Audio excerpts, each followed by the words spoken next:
할렐루야. 하인나 토요 새벽 예배 큐티에 나오신 여러분, 주님의 이름으로 사랑하고 축복합니다. 오늘의 본문은 민수기 27장 12절부터 23절까지의 말씀입니다. 그럼 찾으신 줄 알고 제가 읽도록 하겠습니다.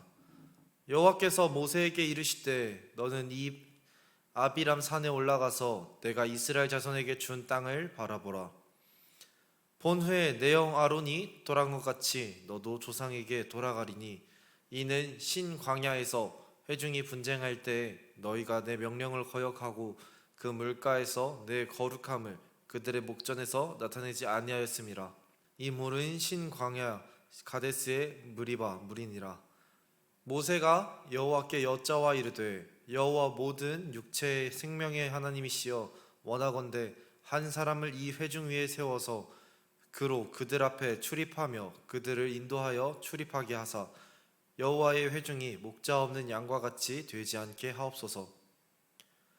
여호와께서 모세에게 이르시되 눈의 아들 여호수아는 그 안에 영이 머무는 자니 너는 데려다가 그에게 안수하고 그를 제사장 엘르아살과 온 회중 앞에 세우고 그들의 목전에서 그에게 위탁하여 내 존귀를 그에게 돌려 이스라엘 자손의 온 회중을 그에게 복종하게 하라.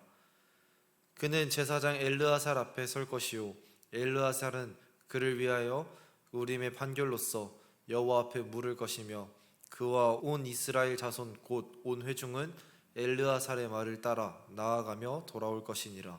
모세가 여호와께서 자기에게 명령하신 대로 하여 여호수아를 데려다가 제사장 엘르아살과 온 회중 앞에 세우고 그에게 안수하여 위탁하되 여호와께서 모세에게 명령하신 대로 하였더라.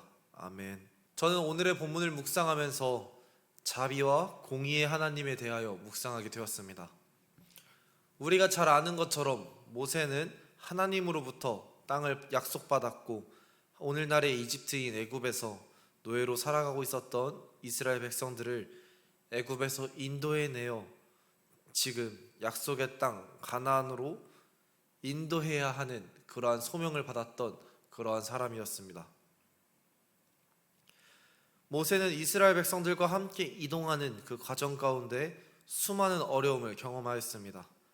그때마다 많은 이스라엘 사람들이 거의 온 회중들이 모세와 아론, 여호와를 원망하였습니다.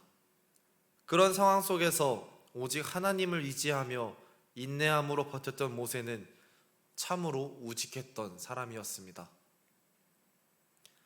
그렇게 우직하게 서서 하나님의 사역을 잘 감당하던 모세에게 한 사건이 일어나게 되었습니다. 이는 이전에 등장했던 무리바 사건이었습니다.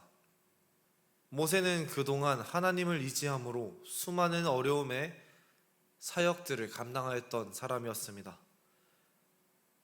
그가 수많은 시간 동안 이스라엘 백성들과 함께 하였고 그는 많은 어려움을 들었으나 오직 여호와 하나님을 의지하며 모든 문제를 해결해 나갔습니다. 그러나 약속의 땅이 바로 앞에 있었던 가나안 땅이 바로 앞에 있었던 그 상황에서 이스라엘 백성들에게 분노하며 자신의 감정으로 하나님의 이적을 행하였습니다.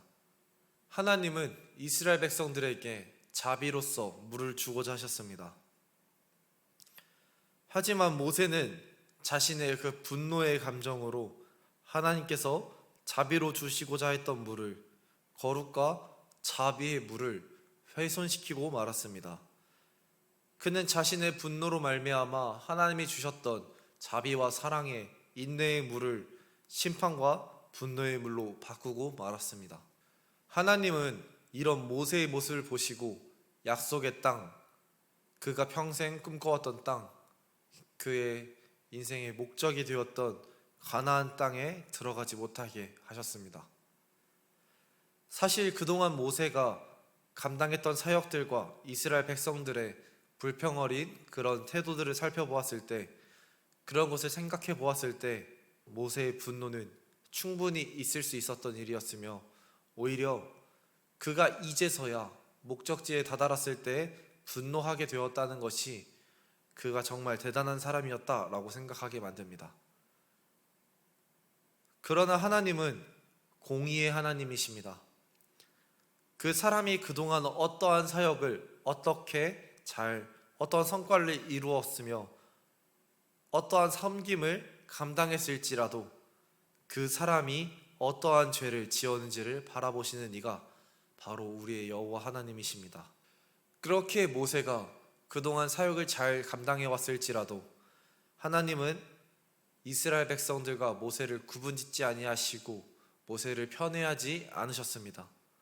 오히려 하나님은 이스라엘 백성들보다 지도자였던 모세를 더 엄격한 기준을 두시고 그를 심판하셨습니다. 그러나 하나님은 공의의 하나님이시기에 그 사람이 그동안 어떠한 행동과 어떠한 사역과 어떠한 섬김을 했을지라도 어떠한 열매들을 얼마나 많이 맺었을지라도 그런 것을 바라보시는 것이 아니라 그 사람이 하나님 앞에 어떠한 죄를 지었는지 바라보십니다. 그렇기에 모세가 그동안 사역을 잘 감당하였고 많은 열매를 맺었을지라도 하나님은 모세를 편애하지 않으시고 다른 이스라엘 백성들과 똑같이 대하셨습니다. 오히려 이스라엘의 지도자였던 모세를 하나님께서는 다른 사람들보다 더 엄격한 기준을 두고 그를 대하셨을 수도 있습니다. 그는 자신의 평생 소원이었던 가나안 땅을 앞에 두고 들어가지 못하게 되었습니다.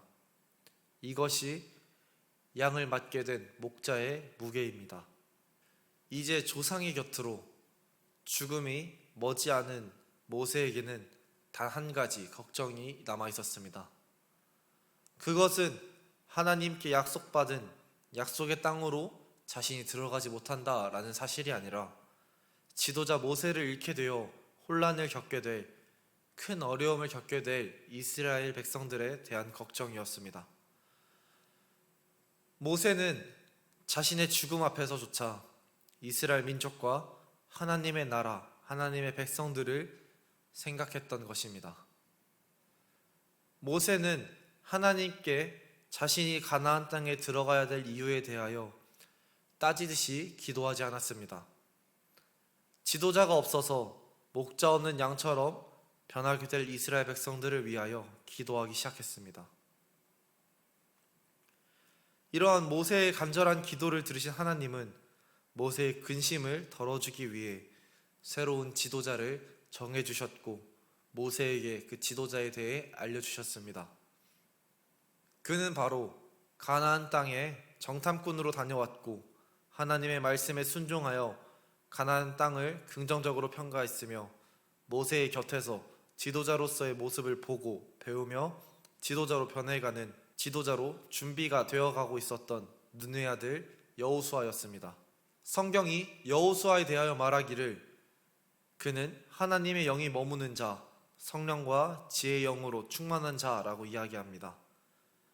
하나님은 모세의 마지막 걱정을 덜어주시고 준비된 자 여호수아를 새로운 지도자로 세워주셨습니다. 오늘 이 시간 죽음을 앞둔 모세는 하나님께 자신의 소원이나 욕망이 아닌 이스라엘 백성을 위해 기도하기 시작했습니다. 모세의 기도를 들으신 하나님은 모세의 뒤를 이어 이스라엘 민족을 이끌 지도자로 여호수아를 세워주셨습니다. 모세는 그동안의 사역을 되돌아보며 목이 뻣뻣한 자기 마음대로 제멋대로 살아가는 이스라엘 백성들을 감사할 줄 모르며 살아간 이스라엘 백성들을 이끌 새로운 지도자에 대해 내심 걱정했을 수도 있습니다. 그러나 하나님은 모세가 믿고 맡길 수 있는 그의 근심을 덜어줄 수 있는 새로운 지도자, 준비된 자 여호수아를 이스라엘의 새로운 지도자로 세워주셨습니다. 모세는 하나님이 세우신 새로운 지도자 여호수아를 많은 사람들 앞에서 공인하였으며 그는 그 순간 사람들 앞에서 자신의 권력을 여호수아에게 이양했습니다.